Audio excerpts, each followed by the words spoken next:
रहे थे, ये संयोगिता है।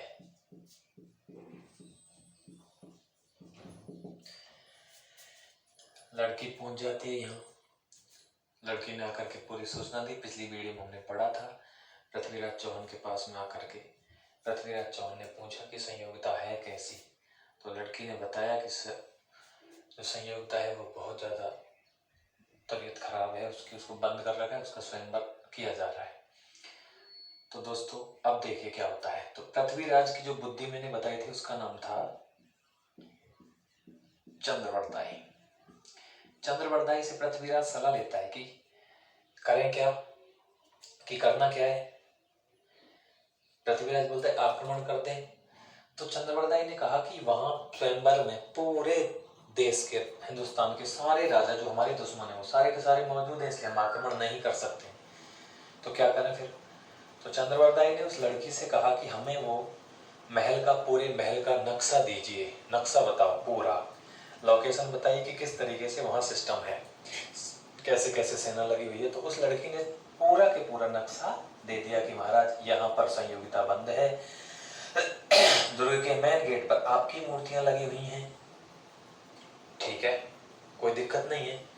तो अब और संयोगिता को लेने के लिए दोनों के दोनों भेष बनाते हैं ब्राह्मण का भेष बना करके, और 2 घोड़े लेकर के चल दिए रात में। सेना लेकर के नहीं गए और दोनों के दोनों चल दिए और अपने घोड़े लेकर के पहुंच गए रात में। लड़की ने पूरा बता दिया।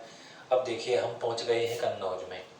कन्नौज में शाम का प्रोग्राम था। यहाँ बरमाला को हमने बताया था कि बरमाला जो मुख्य गेट पर लगी हुई थी, जब स्वयंवर का प्रोग्राम यहाँ हुआ था तो यहाँ स्वयंवर का प्रोग्राम चल रहा है। तो स्वयंवर का प्रोग्राम हुआ तो सारे हिंदुस्तान के राजा आए, निमंत्रण नहीं दिया गया था किसको, पृथ्वीराज को। तो पृथ्वीराज तो आएगा ही नहीं, ये तो अब चला है, ठीक है। तो जब ये स्वयंवर हुआ था तो संयोगिता को पता था कि मेरे प्रेमी की 2 मूर्तियां और दुर्ग के मुख्य दरवाजे पर मेरे पिता ने बनवा करके लगवा रखी हैं। तो संयोगिता आई, यहाँ से उसको लेकर के आई और उसने जो मूर्ति जो लगी हुई है इस पर उसने बरमाला डाल दी।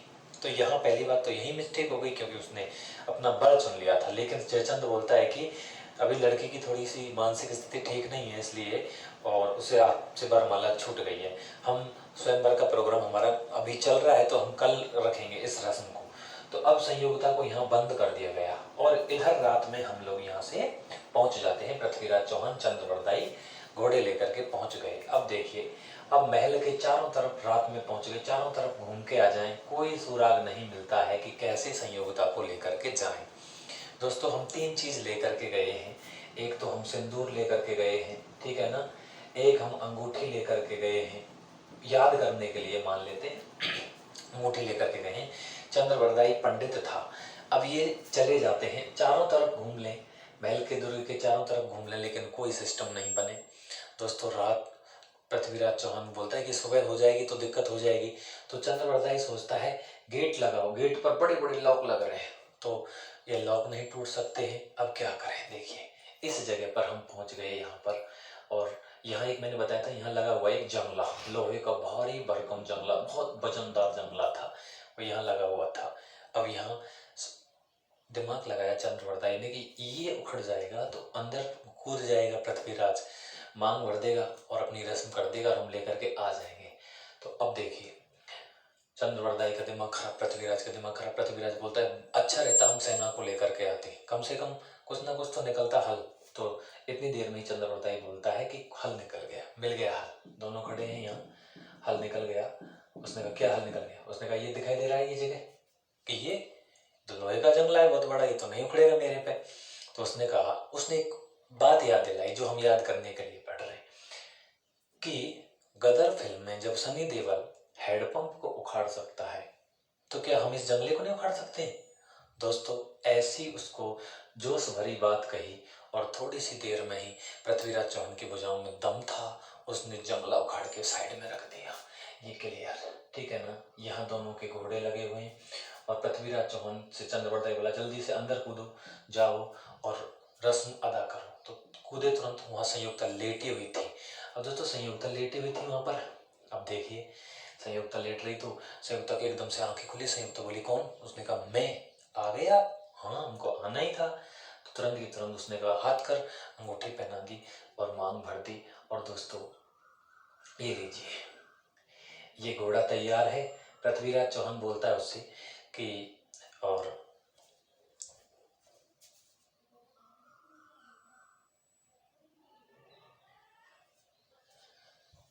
बोलता है कि घोड़ा तैयार है, बाहर जल्दी से संयुक्ता को घोड़े पर बिठा लिया। घोड़े पर बैठा लिया और इधर चंद्रप्रदाय घोड़े को लेकर तैयार था। यहाँ पंडित जी ने मंत्र वंत्र बोल दिए, मंगलम भगवान विष्णु मंगलम पुंडरीकाक्षाय, और शादी करके और तुरंत घोड़े पर बिठा करके और यहाँ से रात में ही रवाना गाना गाते आ रहे हैं, मैं तुझको भगा लाया तेरे घर से तेरे बाप के डर से। और आ गए कहाँ? अजमेर। अजमेर में आ गए और अजमेर में आकर के पृथ्वीराज चौहान ने संयोगता से अजमेर में विवाह किया था और उस विवाह का नाम है गंधर्व विवाह। गंधर्व विवाह का मतलब होता है लड़की को भगा करके शादी करना। लड़का लड़की राजी तो क्या करेगा काजी। ये विवाह की रस्म संयोगता संपन्न, कांड पूरा हो गया। हमने संयोगता से शादी कर ली। इसके बाद में अब हम नेक्स्ट की उसमें चल रहे हैं। तो संयोगता वाला क्लियर है। तो संयोगता जो पुत्री थी वो जयचंद गढ़वाल कन्नौज के शासक की थी, ठीक है ना। और गंधर्व विवाह किया। विवाह कहाँ हुआ? अजमेर में। ये जो रीजन है संयोगता, ये आगे आने वाला है। अब देखिए यहाँ से आगे फिर चल रहे हैं। अब एक डेट और आती है 1187 ईस्वी की। हमने 1185 को पढ़ लिया, अब हम पढ़ रहे हैं 1187। देखिए 1187 में ये हमारा छोटा सा प्रदेश, यहाँ पर आबू है, आबू। और आबू में शासन था धारावर्ष का। किसका था? धारावर्ष का। और पृथ्वीराज का शासन अजमेर में था। तो पृथ्वीराज ने और यहाँ से आबू के शासक धारावर्ष पर आक्रमण करके धारावर्ष को क्या कर दिया था? पराजित कर दिया था। तो 1187 में हमने धारावर्ष को क्या कर दिया? पराजित कर दिया। इसके बाद में अब देखिए, अब एक घटना घटने जा रही है। मैं ले रहा हूं भारत। यहां गुजरात में शासक था भीमदेव सेकंड या मूलराज सेकंड, ठीक है ना। मैं आपको लेकर चल रहा हूं थोड़ा सा पीछे 1178 ईस्वी में। काम का है बहुत ज्यादा। 1178 में एक साल हुई थी गद्दी पर बैठे हुए किसको? पृथ्वीराज चौहान को। अगर मैं पृथ्वीराज को लेता हूँ और ये हमारा राजस्थान है। राजस्थान में यहाँ पड़ता है जालौर, ये भी काम का है जालौर, ठीक है भाई। अब देखिए यहाँ एक प्रदेश पड़ता है गजनी, गजनी। और गजनी पड़ता है कहाँ पर? अफगानिस्तान में।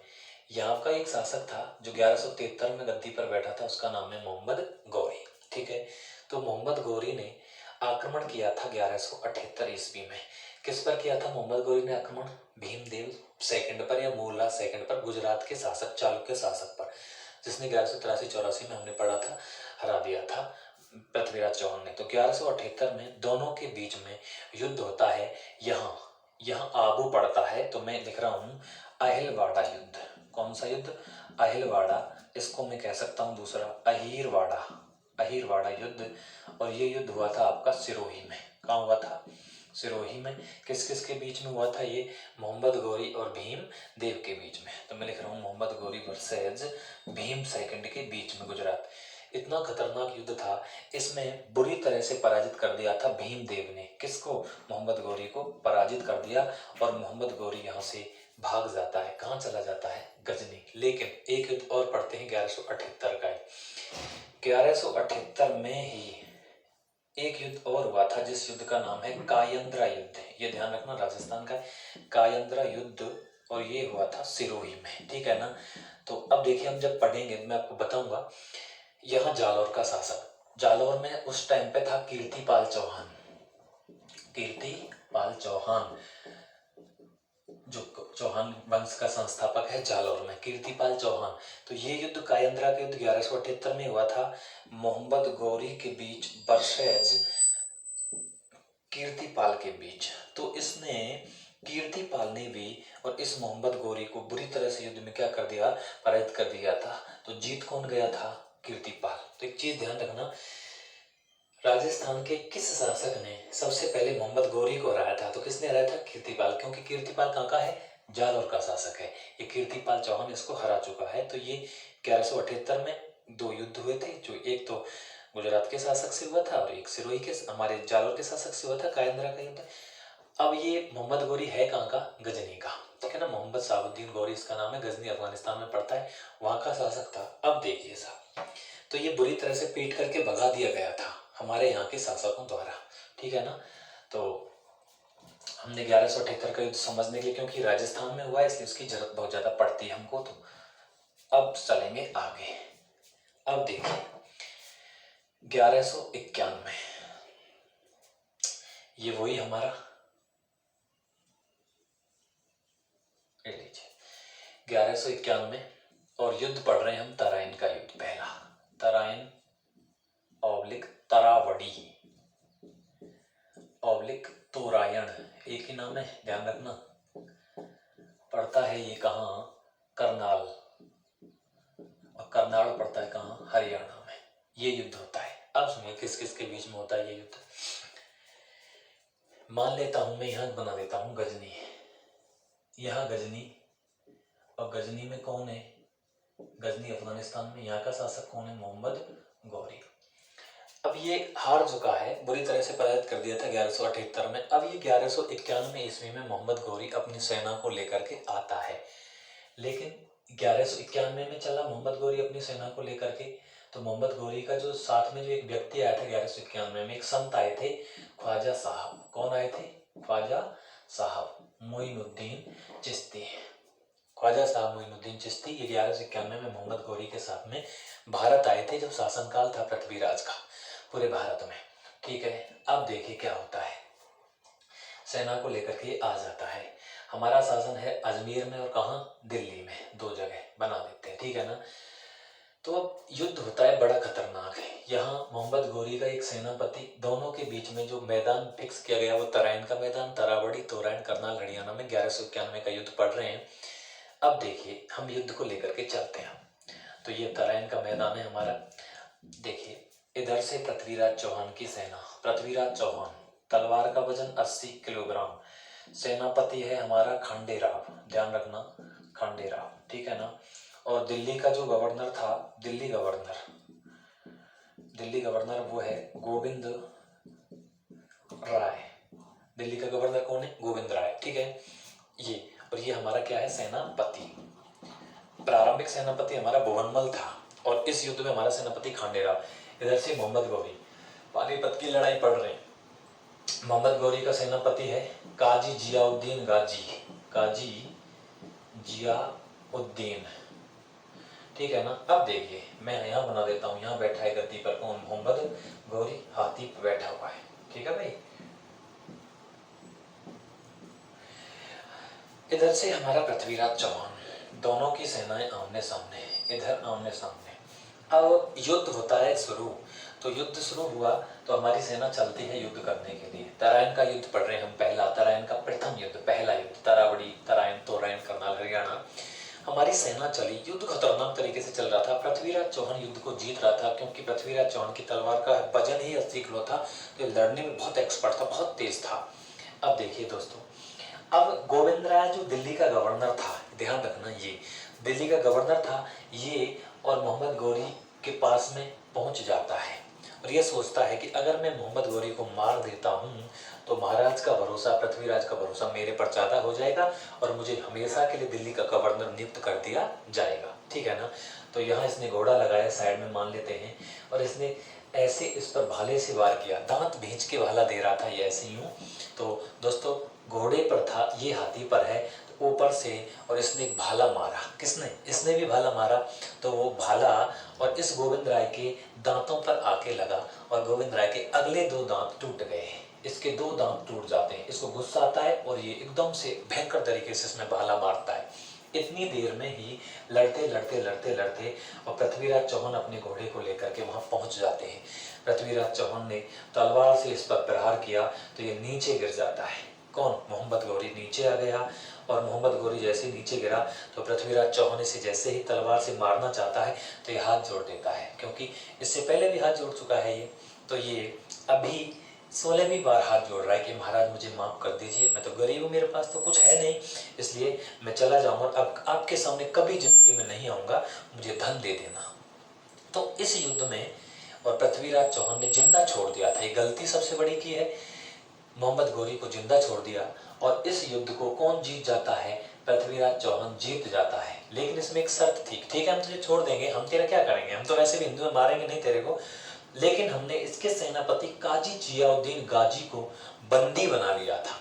इसको हमने हमारे पास में क्या बना के, बंदी बना के रख दिया था, ठीक है ना। तो तराइन का पहला युद्ध किसने जीत लिया? पृथ्वीराज चौहान ने जीत लिया। अब देखिए इस युद्ध को जीतने के बाद अब हमने उपाधि धारण की है, पृथ्वीराज चौहान ने विश्व विजेता। कौन सी उपाधि धारण की? विश्व विजेता। देखिए मैं 3 उपाधियां करवा देता हूं आपको याद करवाने के लिए। सबसे पहले हमने 1178 का युद्ध जीता गुरुग्राम का। रास्ते में कांटे थे हमारे परिवार के लोग, नागार्जुन सुरजन अपरगाम में, उनको हमने रास्ते से हटा दिया और हमने उपाधि धारण कर ली थी कौन सी? राय पिथौरा की। उसके बाद में हमने महोबा के खतरनाक शासक को हराया था, परमार्दी देव चंदेल आला उदल को, तो हमने उपाधि धारण की थी दल पोंगल, क्योंकि उसका दल बहुत बड़ा था, दल पोंगल। और अब हमने विदेशी राजा को हरा दिया था, मुस्लिम राजा को, तो हमने विश्व विजेता की उपाधि धारण कर ली। 3 उपाधि हमारी हो चुकी हैं। अब देखिए क्या होता है। अब सब ये युद्ध हमने जीत लिया और अब यहां से आगे कुछ मोड़ लेती है थोड़ी सी कहानी, तो देखेंगे एक बार, समझेंगे उसको भी।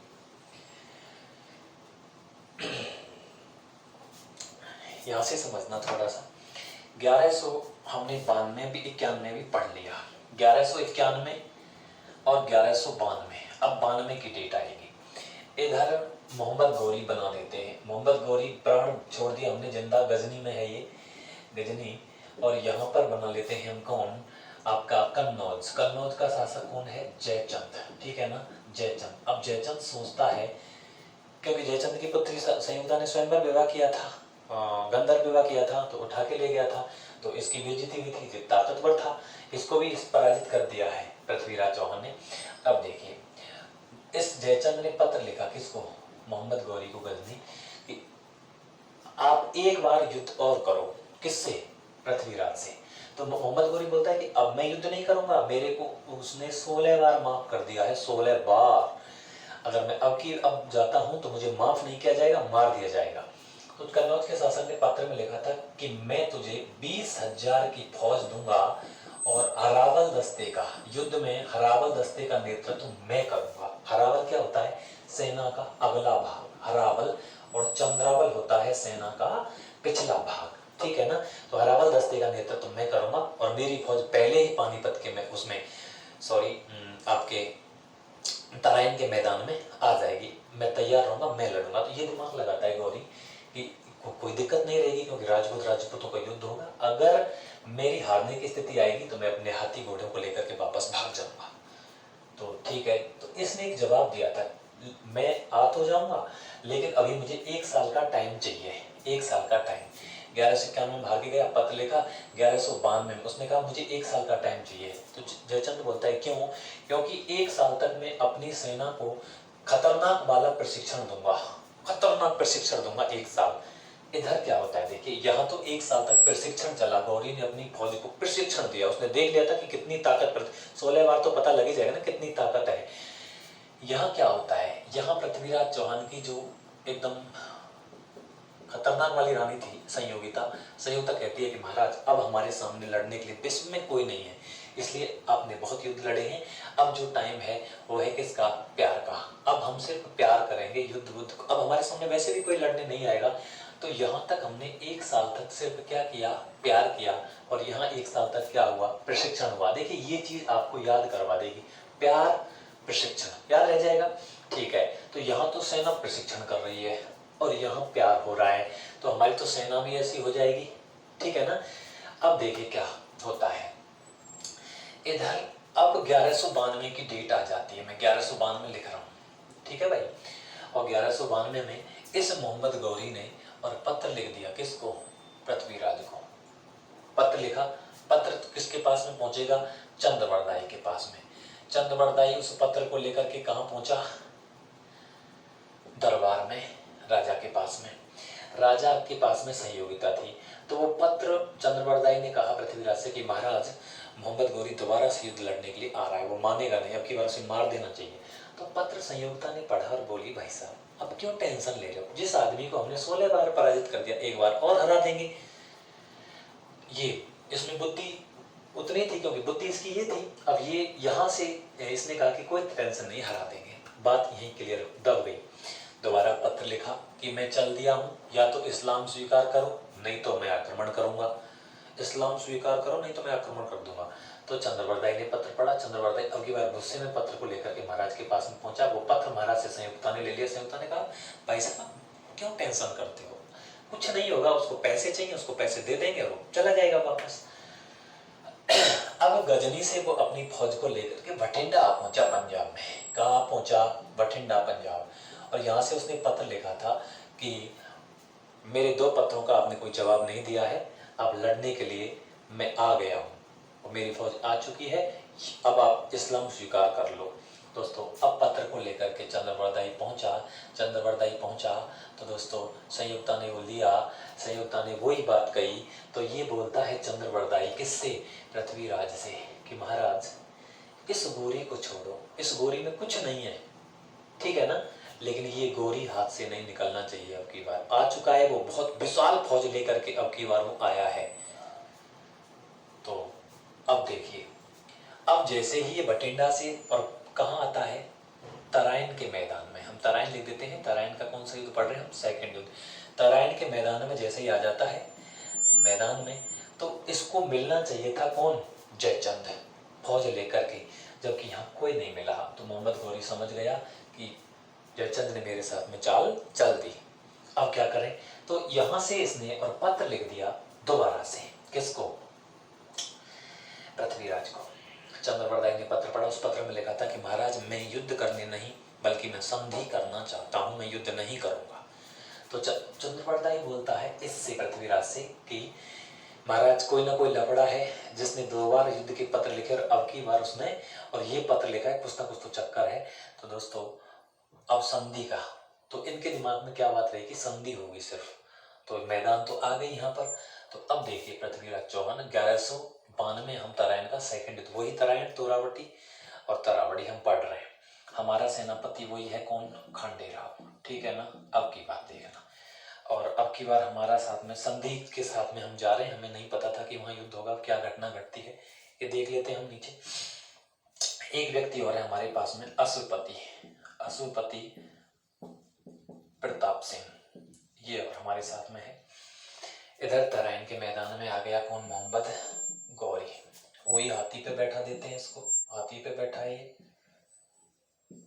ठीक है भाई। अब देखिए, तो अब यहाँ पर शाम को हमारी फौज पहुंच गई। यहाँ हमारे टेंट लगे हुए हैं, टेंटों में हमारी फौज।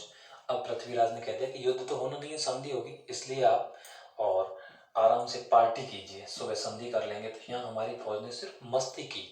यहाँ की इनकी मोहम्मद गौरी की फौज इंतजार कर रही थी कि ये कब सोते हैं, और ये सो जाते हैं दोस्तों 2 बजे के आसपास सोते हैं। और क्योंकि भरोसा संधि का था, युद्ध का नहीं था। अब क्या होता है कि सुबह जैसे 4 बजते हैं, 4 और 5 बजे के बीच में इसकी सेना ने क्या कर दिया? आक्रमण। यहाँ हमारे पृथ्वीराज चौहान सो रहे हैं, तो पृथ्वीराज चौहान की सेना ने और हमारी सेना पर बिना बताए आक्रमण कर दिया। आक्रमण हुआ। इस बात की जानकारी किसको हुई? पृथ्वीराज चौहान को जानकारी होती है कि हम पर तो आक्रमण कर दिया, धोखा हमारे साथ में हो गया। तो पृथ्वीराज चौहान युद्ध में लड़ता है, लेकिन जब उसे पता लगता है कि हम युद्ध नहीं जीत पाएंगे तो वहां से और भागता है। तो तराइन के मैदान से वो निकला। एक जगह पड़ती है सरस्वती, सरस्वती पड़ती है सिरसा में। सिरसा पड़ता है कहाँ? हरियाणा में। एक ऐसे याद रखेंगे, सरस्वती सिरसा, ठीक है। सिरसा जहाँ से राम रहीम पकड़ा था वही सिरसा। तो यहाँ से भागते हुए जो जिस घोड़े को लेकर के भाग रहा था, उस घोड़े का नाम है नाट्य रंभा। इस नाट्य रंभा को लेकर के वो भाग रहा था। कौन? पृथ्वीराज चौहान इस पर बैठ करके भाग रहा था। तो यहाँ गौरी की फौज ने आकर के उसे चारों तरफ से घेर लिया, बंदी बना लिया। और मोहम्मद गौरी ने जैसे उसे बंदी बनाया, तो जैसे ही उसकी आंखें मिली मोहम्मद गौरी की, तो उसकी आंखें थोड़ी रोविली थी, पृथ्वीराज चौहान की खतरनाक आंखें थी। तो पृथ्वीराज चौहान ने कहा ये तो घुर्रा रहा है, इसकी आंखों को फोड़ दो। आंखों को फोड़ दिया, सिरसा से पकड़ा, पानीपत के मैदान में से सीधा बंदी बना करके कहाँ ले गया? गजनी ले गया सीधा। और जो हमारा जो अजमेर का कार्यभार, अब देखिए ये घटना कैसे होती है। ले गया, तराइन के दूसरे युद्ध में हम हार जाते हैं। पृथ्वीराज चौहान की क्या होती है? हार गया ना। अब क्यों हारा, रीजन सुनिए। एक तो ये है, तराइन के दूसरे युद्ध में विश्वासघात करने वाला व्यक्ति एक तो है अशुपति प्रताप सिंह। इसने क्या किए, घोड़े चेंज करवा दिए। ये नाट्यरंभा जो घोड़ा था, नाट्यरंभा, ये नाचने में निपुण था, दौड़ने में निपुण नहीं था। दौड़, जब इसको ज्यादा तेज कहते थे दौड़, नाचने लग जाता था। तो ज्यादा तेज नहीं दौड़ पाए, इसलिए पृथ्वीराज को पकड़ लिया गया। इस व्यक्ति ने विश्वासघात किया था पृथ्वीराज चौहान के साथ में। विश्वासघात करने वाला व्यक्ति अशुपति प्रताप सिंह। और अगर आपसे राजा पूछा जाए पृथ्वीराज के साथ में विश्वासघात करने वाला भारत का शासक, तो कौन है? जयचंद गढ़वाल। अब देखिए, बंदी बना लिया, कहाँ ले गए? गजनी ले गए। तो अजमेर का कार्यभार किसको सौंपा था? अजमेर का कार्यभार अब सौंप रहे हैं हम। देखिए, मोहम्मद गौरी तो रुका नहीं, उसको पकड़ के बंदी बना करके सीधा कहाँ ले गया? गजनी ले गया। अब देखिए,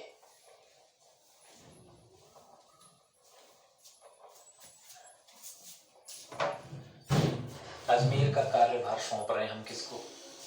अजमेर का, जिसकी आकृति त्रिभुजाकार है। अजमेर का कार्यभार सौंपा अपने गुलाम। गुलाम कौन होता है? कुत्ता। तो कुतुबुद्दीन ऐबक, कुतुबुद्दीन ऐबक को क्या सौंप दिया? कार्यभार अजमेर का। और इस कुतुबुद्दीन ऐबक ने, जो मैंने आपको बिगरला चतुर्थ पढ़ाया था, उस बिगरला चतुर्थ ने जो संस्कृत पाठशाला बनवाई थी, उसको इस कुतुबुद्दीन ऐबक ने 1199 ईस्वी में क्या कर दिया था? तोड़वा दिया। और तोड़वा करके क्या बनवा दिया? 2.5 दिन का झोपड़ा।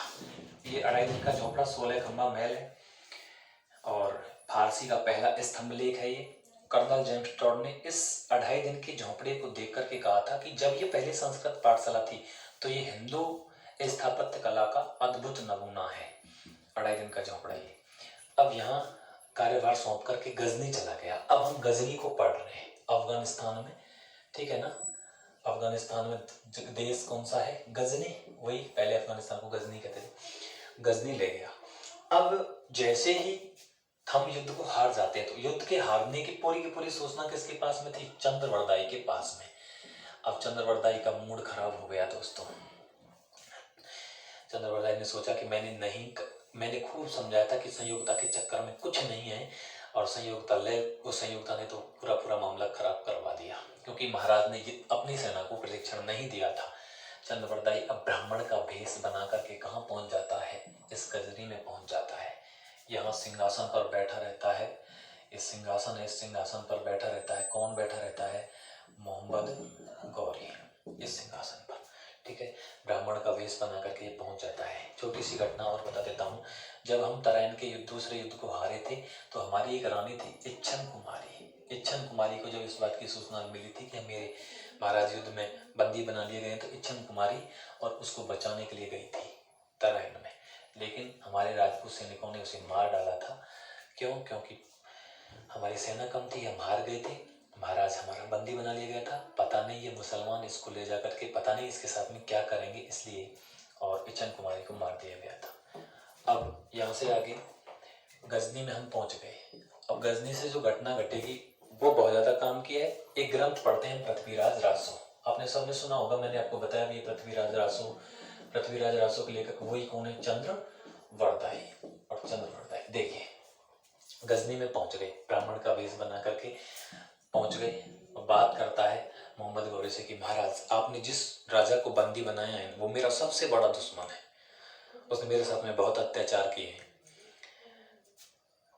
अच्छा, आपने उसको मार तो नहीं दिया? नहीं, अभी उसे मारा नहीं है, मार देंगे 1-2 दिन में। तो महाराज उसको मारना मत। क्यों?